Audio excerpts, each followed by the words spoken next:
In this video, we're going to look at some quick fixes to improve your long jump, triple jump and sprints. First up, let's consider the triple jump hop, a problem for a lot of jumpers. Basically, you have to extend off of the board, hold the drive position and then drop the leg down long underneath in order to get the rotation and push out into the contact into the step phase. So how can you work on that? Well, I use an object placed within the sandpit where the jumper has to bring their leg down to try to touch it, to drop it long. So they take off, hold position, drop the leg down long, notionally to touch the top, as you're seeing here, a foam block, and then they rotate out of the hop phase and land in the sandpit. I've found that that teaches them the delay necessary and the ability to drop that leg down long underneath them to get the rotation required from the hop to maximize its effectiveness. Use a 6 to 8, 9, 10 step approach because that's important too. You don't want to be jogging in too much and messing up your steps. You need to learn to run in, get the rhythm of those last steps and transition through the takeoff into the hop. Again, for triple jumpers, another thing you can do to improve your hop phase is to perform a sequence of 2 hops and 2 bounds. The objective being to get the rotation and the free leg swing into the 2 hops in particular.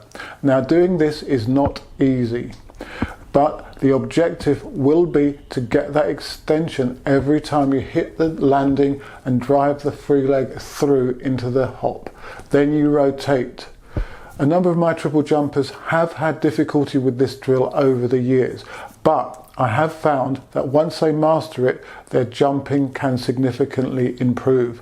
One of the guys went from mid to high 15s to 16 plus meter jumps when he mastered this, and then he became a regular 16 meter jumper.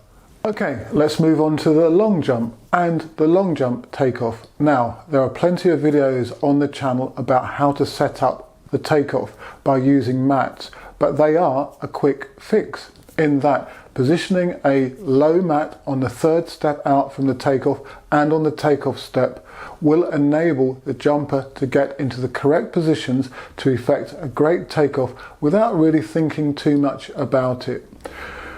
Step 3 out from the board is on the 4-foot normal sprinting position. Penultimate step is flat-footed and the takeoff is flat-footed. And the objective is to only lower slightly on the penultimate step by a couple of centimeters. Focus on the swing leg as well, moving away from the body and up as you go into the air.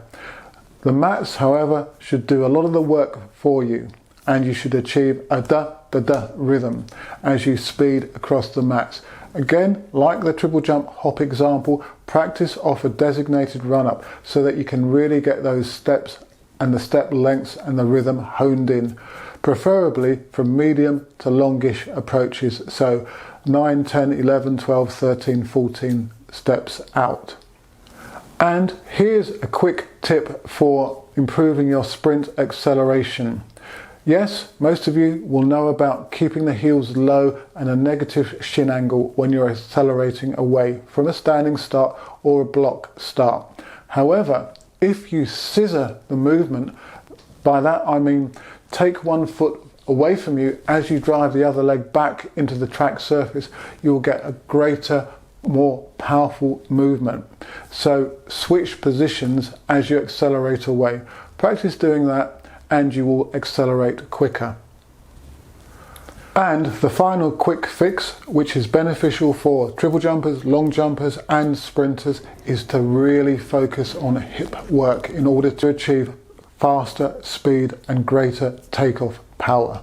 So it's not quite so much as a quick fix in that there's not one particular drill that you need to do. Rather, you should really emphasize hip training throughout your workouts in order to develop the power needed in that area to run faster and jump further. There's a great deal of research out there that suggests, everything else being equal, that the hips are the key area for developing sprint speed, or I should say increasing sprint speed. The muscles in particular at the front of the hips are crucial for pulling that leg through. The more power that you've got there, the faster you're going to be able to run. So you need to emphasize hip movement exercises and sprint drills and resistance exercises in your training. Don't necessarily think that it's all about the quads and the glutes, for example. Although they are important, I would suggest that working on your hips, everything else being equal again, will give you the biggest return. On screen now, you're seeing a lot of the hip movement drills that I utilize with my training group and my athletes. As you can see, there's a huge variety of them. In the sprint drills playlists on the channel, you will see a lot of them explained in a lot of detail. So do check out those videos in that playlist. Do please consider becoming a channel member. If you do join, particularly at coach athlete level, you'll benefit from exclusive videos and community posts, which will take your training and competition to a further level. I delve deeper into the subject matters that will improve your performance. For example, biomechanics, sports science relating to plyometric training and what's more effective. Crucially, we also look at training planning and how you can structure a session, a training block and a training year. We also look at how you can overcome training issues and problems, where we go into great detail, more so than in this particular video. So do check out the members area on the channel. Go to the home page on your desktop and click on the join logo. If you've any questions on the subject matter of this video, or indeed any of my other ones, then do drop me a comment in the section below or through my other social media. As usual, thanks for watching and good luck with any competitions you may have, and of course your training. And do subscribe to the channel. If you're interested in the extremely accurate and portable FREELAP timing system, then do get in contact with me. And if you like the Jump Squad merchandise, go to any of the channel's videos and click on the store underneath, and you can get a 15% discount if you use the code JUMP15.